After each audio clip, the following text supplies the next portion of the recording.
Here we go, everybody. Tip test of the Buck Reaper with the Viper handles.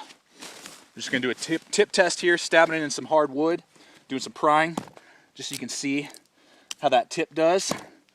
It's really nice and strong, reinforced tip. You could definitely do some prying with if you had to. Just really trying to show you just the strength of this knife. When it comes to stabbing in that tip, you're not going to worry about breaking or bending it. That I can see. You can see there, man. I'm just getting it in there. See how it's doing. Oh yeah, that's not dulling or chipping or breaking at all. It's doing a really good job. Stabbing it in, and prying and twisting.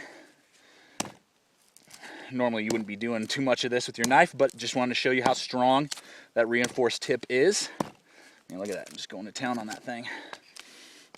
So, that is the strength test on the tip of the Reaper.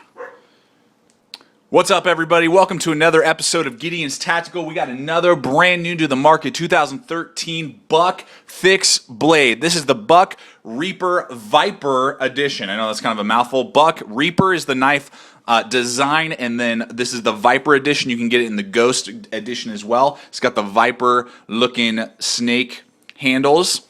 So those, that's just kind of what we're looking at today. There's a couple different options that you can get with the handle scales. I know they're going to probably come out with some other models. I believe the Hoodlum line is going to be coming out with a more upgraded 5160 spring steel model this year that we might be reviewing soon. But right now, this is the 420 high carbon steel version. We're going to go ahead and jump right into this review. And you will see some field testing here shortly, so stay tuned to this review. You want to watch this whole thing because we're going to do a bunch of field testing with this thing, kick the crap out of it here in just a few minutes after I give you the basic specs and feel close up and personal. All right, so basic specs for you. We've got an overall length of 11 inches total. We got a weight of 8.5 ounces. We have an actual cutting edge of 5 3/4 of an inch, so almost 6-inch cutting.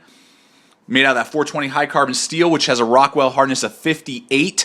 So you're going to get the same edge retention and quality that you would out of AUS-8 steel from SOG or Cold Steel. You're going to get it the same as like 8CR 13 MOV, good, Kershaw blades. Right, I mean, it's the same Rockwell hardness as 1095. I wouldn't say it's necessarily as good as 1095, but close, very close to 1095. And Buck just does a great job with the Rockwell hardness, and that's not the case with all 420 high carbon steels. Gerber has a much lower quality 420 high carbon steel. Their Rockwell hardness is around 55 to 57, so it's lower than the 58 flat that this blade is. Full tang nylon handles with some really nice traction and cool looking. As well as a nylon sheath. We got an 1/8 of an inch thick and hollow grind. So those are the basic specs for you. Let's just go ahead and jump on into this thing. Man, this thing just begs to be used. Let's just put it that way. This just looks violent, looks like a Reaper that will decapitate you. Up here up front, we got this really nice blade here, almost 6-inch blade. It's a hollow grind, razor hair popping sharp out of the box, with a nice thick 1/8 of an inch thick blade, so it's going to be fast, easy to wield.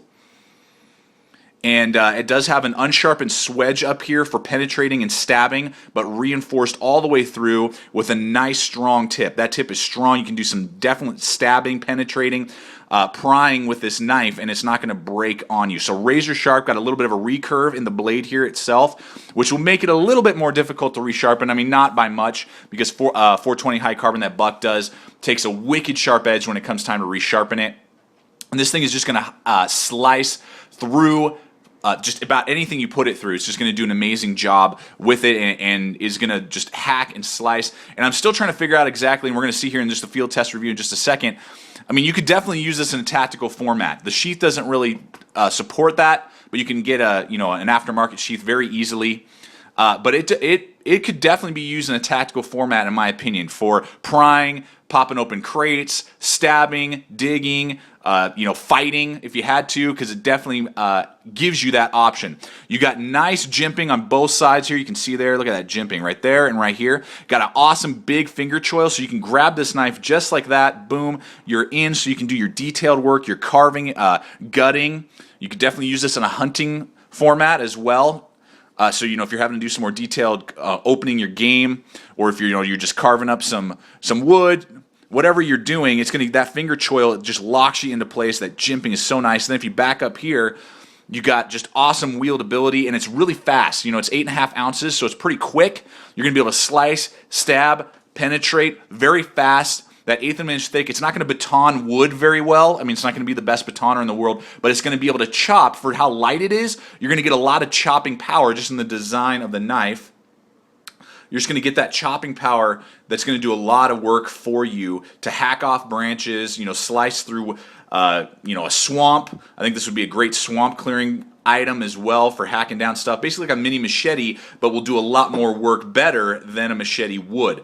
Backing up here, you got these glass reinforced nylon handles. These come with the snake coating because it's the Viper edition. You can get it in the Ghost edition too with some cool skulls on it. But you can take those off if you want. They are, got a nice palm swell, very ergonomic. I wear large size gloves.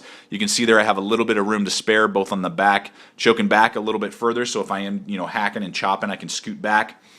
It just feels really good, and it does have a little bit of texture. You can't see it with that snake pattern on there, but it's better than, say, the Becker products, which are just smooth. This is the exact same feel, but with some actual texturing in it, which is just awesome. I love that. You can take the handles off if you want to wrap it in paracord or lash it to a spear or something like that, as well as 2 lanyard holes back here, so you can do multiple different lashings with that. Nice, big, huge lanyard if you wanted to. So that's really nice, and then a just nice round flat thing for a non-lethal or pounding in. Pommel back there, just really well designed for stabbing, hacking. Going on here, the nylon sheath, very basic right now. I do believe they are trying to come out with a more upgraded, kind of like this one. Molly on the back, lashings a little bit better. Right now, this is very basic. Just a nylon belt right there, plastic insert. It does the job. It's just extremely basic and probably costs $1 to make. Nice button there, and the retention is awesome. I mean, it's not going anywhere. You get a little bit of a rattle, but it's not coming off and it's not coming out. So that's just a very basic sheath. So let's go ahead and go into our field testing. You're not going to want to miss it. Check this out right now as we cut to a bunch of testing, using this in brutal ways out in the wilderness, and we'll see how it performs. All right, everybody, here we go. We're going to just do a thwacking edge test with the Buck Reaper 420 high carbon.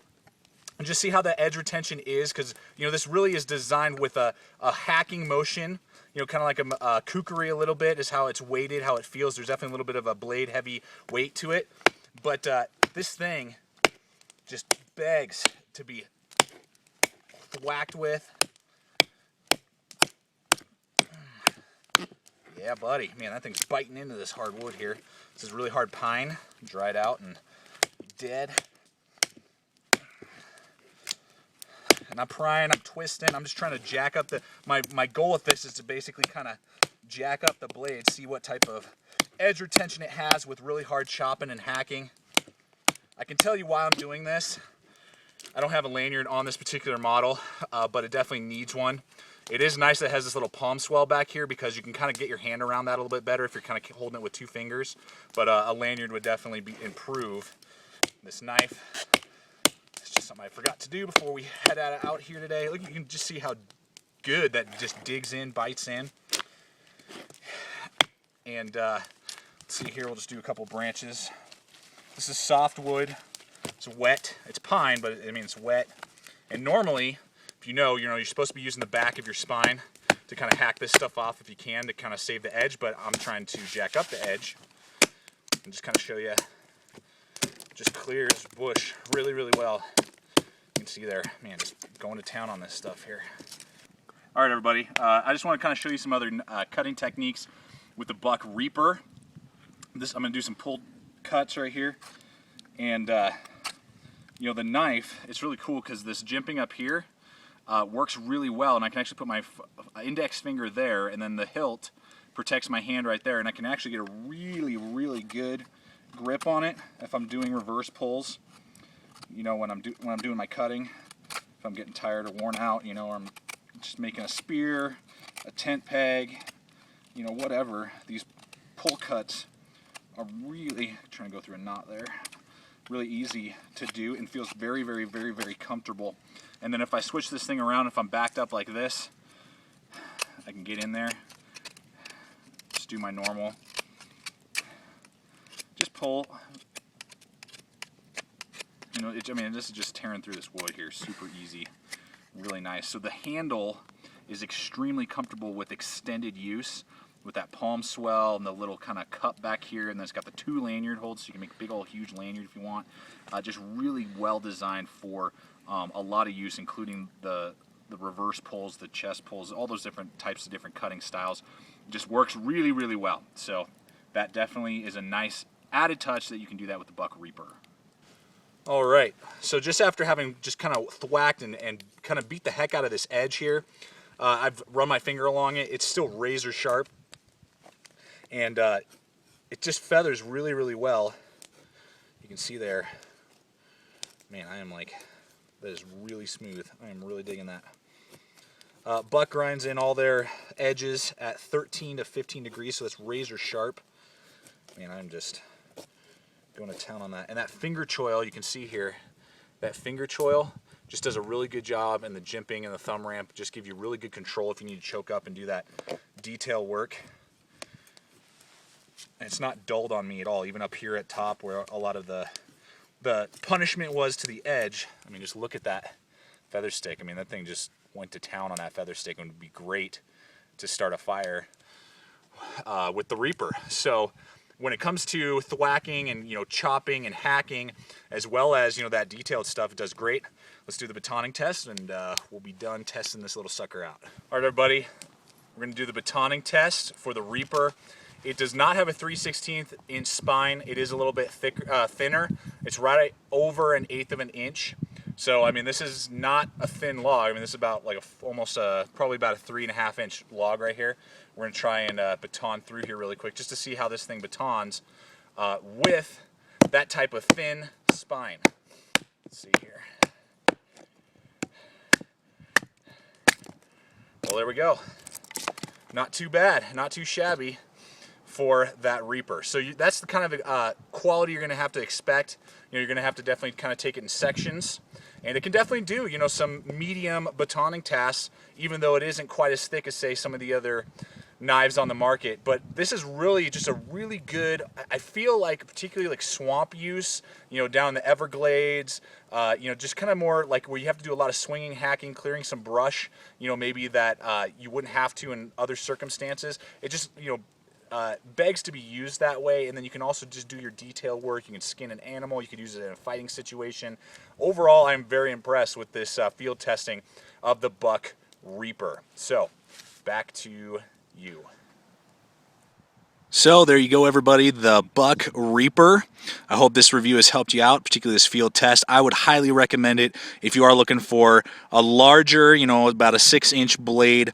I would say it is definitely a survival knife, and you could definitely use it in a fighting format. If you're looking for that type of knife and you just like and dig this model and design, this is going to treat you well and give you, I believe, a very, very lifetime long type of treatment, you know, that will last a lifetime. And with Buck's forever warranty, no matter what happens, I mean, you can just thrash on this thing, and if it ever jacks up on you, you know, you don't have to worry about it. So I would highly recommend the Buck Reaper for some, if not all, of your survival bushwhacking needs. So thanks for watching. Stay equipped, stay prepared, and we'll see you out there.